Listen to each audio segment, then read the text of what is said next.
O, dzień dobry. Dzidziuś w małej klatce spał, a Lola tutaj w dużej? O, moje dzieciątko. Poszło do małej klatki. Tak, nie chciało z Lolą spać, nie chciało.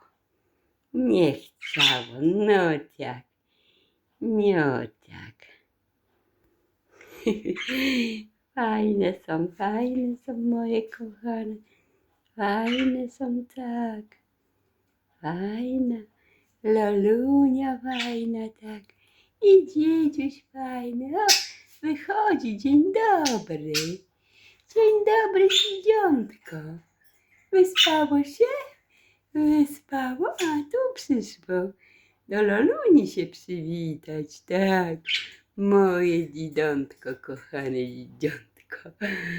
I Lola też jest kochana, obydwa są kochane. Pani kocha, bardzo kocha.